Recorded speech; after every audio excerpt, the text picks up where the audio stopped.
All right, guys, what's up? Welcome back to another Elusive Performance YouTube video. As you guys can see, we got the Cummins in the dually already, so we're making good progress there. I'll flip the camera around and show you guys a little bit more of what we're dealing with. All right, so this is part 2 of the 98 single cab dually 12 valve Cummins swap build process, whatever you want to call it. In part 1 we got this engine. We acquired this engine and trans off of Dodge. We brought it here. We pulled that motor out, pulled the 350 out, put this one in it, and mounted it. Figured out the mounts and stuff. So you guys are interested in that, you can guys go watch that if you haven't. But this video is going to be now dealing with hooking up power steering. So that's going to be an issue because this truck has the Hydro Boost setup and the Dodge had a booster setup. So this right here was a vacuum line, so it had a vacuum hose from here to the booster. This does not have that. And then so it's a little bit different because this has a return, one low, I call it return, but one low pressure and then a high pressure one, and then that's it. And so technically I need a spot for a second low pressure hose to go to, because I will have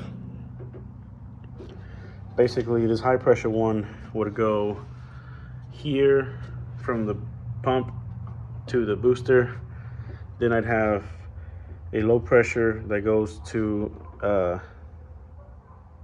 down there, and then I have this return, which is this one, that on the other engine used to also return into the pump, but this one doesn't have that. So figure out power steering. We're also going to figure out the master cylinder stuff, because this thing has to go into this firewall, but I need a clutch pedal to figure out where exactly it's going to line up. Then drill a hole in the firewall and then stick this in there, and then mount the reservoir somewhere nice and clean. So that way I have a clutch pedal. So clutch pedal assembly setup, power steering, fuel lines. I have a feed and a return fuel hoses, so that I need to run from here to the back. I got to delete the stock gas fuel filter because that's going to be clogged up, and these motors have one right there, that white one. You can't really see it, but it's a fuel filter for diesel. And so run 2 lines back to the tank. I'm probably going to use a stock tank, and I'm thinking the pump might be fine, and just kind of use it as a lift pump, just to kind of help it get over here to the mechanical pump. So I got to empty out the gas out of the tank, remove the stock old lines, and just probably run like just hoses, field compatible hoses.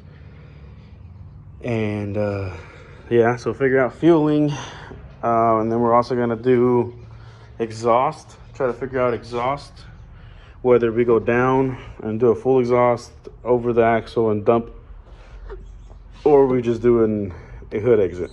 I don't know yet. Then the 2 heated core lines would go there, so make those shorter, figure that out.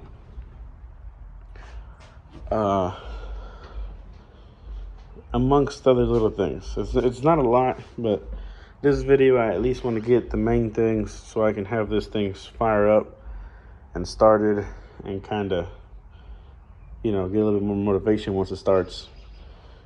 And then after that, probably cap it off there so it's not too long of a video, and then make a new video where I'm putting the front end back on and getting the gauges to work and figuring out how the hell I'm gonna do all the wiring stuff. But all right, still working on getting this truck to start. It's been a week now.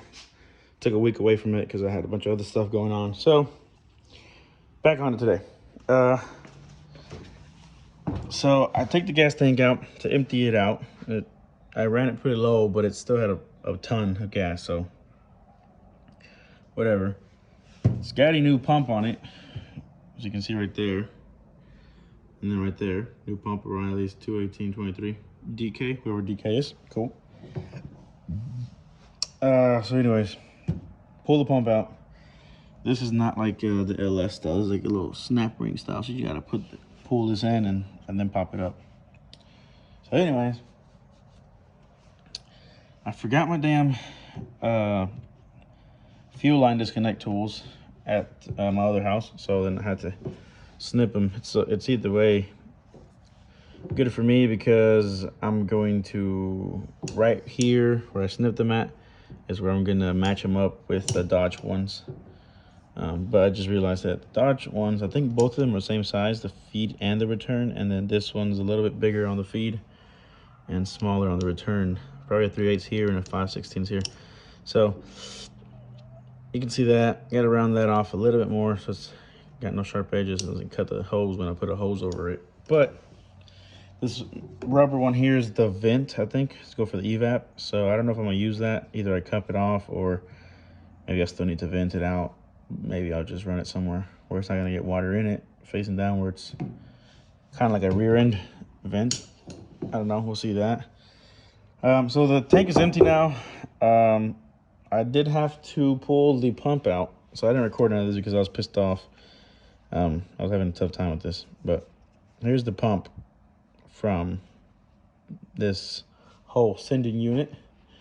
And here's the filter that goes on the bottom of the sending unit. You don't need these filters. None of the filters for the fuel are going to work. Neither is the fuel. There's a fuel filter somewhere here in the frame rail that you don't need. The engine's going to have its own diesel fuel filter on it. So change that one out and you'll be good.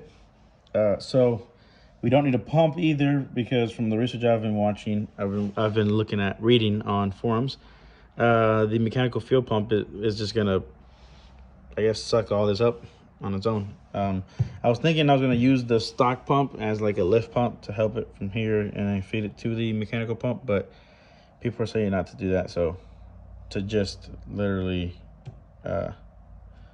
have, basically you remove this, right? And ooh, that's cold. Ooh, that's on the burn. Okay, I have a cut right there.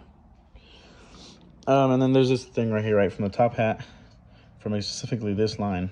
It goes like this, and it goes down, and then this other side would go up into here, and then this bottom piece would be down at the very bottom, sucking fuel up. We need to replace all this with a tube. So I was going to use this at first as rubber hose, but I decided not to because I don't know if I need to be sucking that much. Also, this is a power steering hose, and I'm sure it's not a big deal, but I don't want to risk it. So I used maybe a piece about that big of it. So this end is on the top, on the little nipple that the top hat has for the sending unit, and then the other end I shoved a piece of fuel line, 3/8 fuel line like this one. Imagine this one, but without this right here. So that much. So a rod, and then just go straight down, literally straight down to where this hole used to be at, sucking up fuel on the bottom of the bucket. And then I just measured basically enough to where it's not gonna be like fully touching on the bottom of the tank where it's just sucking nothing. You know what I'm saying? You want it to have just ever so slightly. So whenever you get to the, I mean, I guess I'm gonna have to just make sure I never get to too, like it being way too low, because now it's not gonna have none of that like baffling system, I guess, to kind of keep fuel there. So, but I don't know. I really don't know. I'm just, there's not much out there for these. But like I said, just replace the fuel pump thing just with just a tube, straight tube, and that's where the pump's gonna just suck it up, and then your return's gonna come back and dump the fuel back into the bucket, which is not gonna stay it's not gonna stay in the bucket because I yanked this shit out, and so now I have two big old holes, one this one and one here on the bottom, so it's not gonna hold it. You know what I'm saying? So whatever. Anyways, we're gonna put this back in and see what else we can do. My brother's pulling up right now.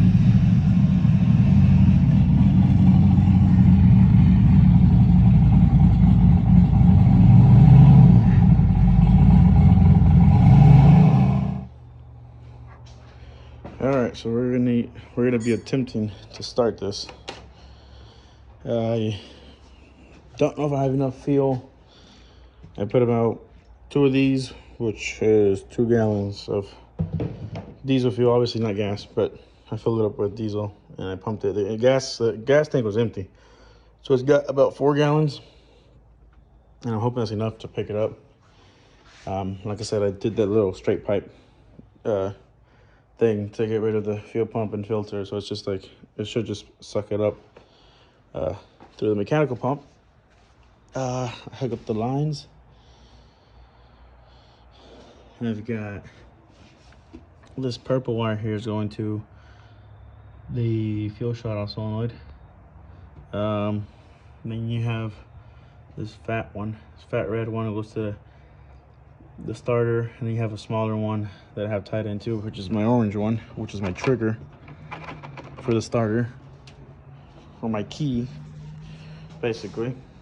And then I have the ground clamped on here, and that's the only ground I have. And then I have just an extra ground and power cable going to an extra battery, just in case this is not enough. This should be all I need. But I think my thing is, I think we're not gonna have fuel for a while, because those lines were empty, and they're gonna need to get. Basically, this engine has to suck fuel from all the way back there all the way to the front, and I don't know how it's gonna do that. So.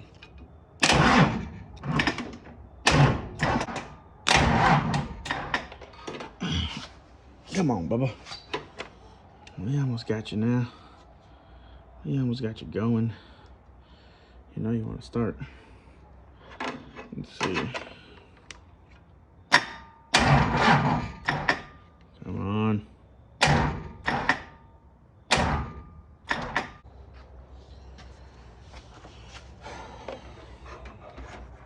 I also think it has to do with just my little shitty connections. They're not done the best. I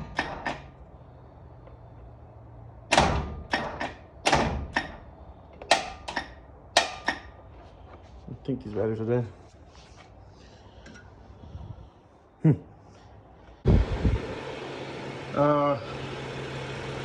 Well, she started.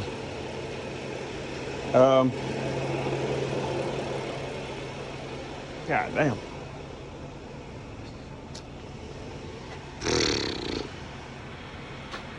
Look at that smoke show. I didn't think it would smoke this fucking much. God damn. Holy shit.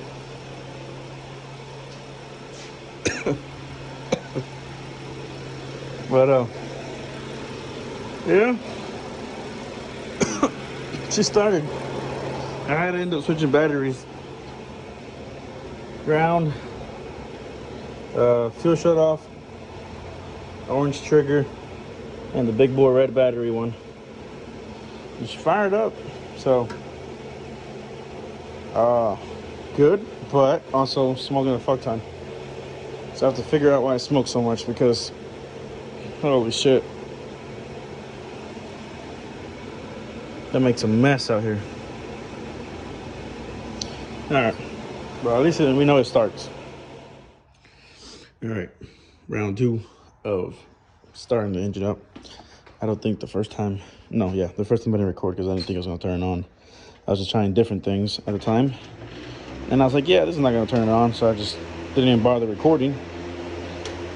But yeah, so got the fan going. Hopefully keep some of the smoke out of here. It's still gonna be a smoke show. I do have to figure out why it's smoking. Ah, damn it, I gotta hook these up real quick. Give me a second. All right, here we go. Ground, then we have our power and all the good shit. So let's see if we can get this thing to do something on camera, or maybe it's just camera shy. I don't know.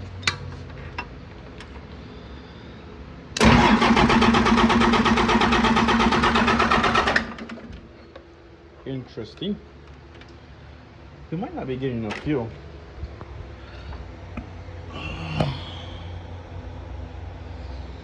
Yeah, I think we're not getting enough fuel.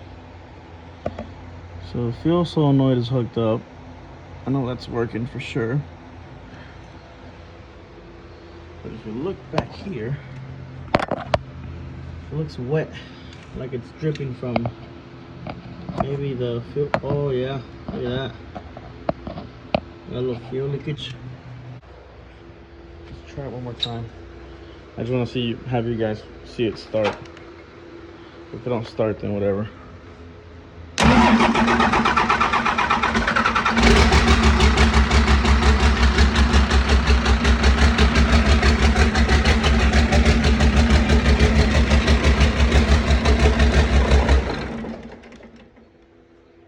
All right. There was my demonstration of it starting. What? Ah, yeah. I wouldn't know if this is gray or I think this is white smoke. So it means we either have head gasket issue or I don't know. It could be an injector, or it could have to do with this fuel leak that I got over here.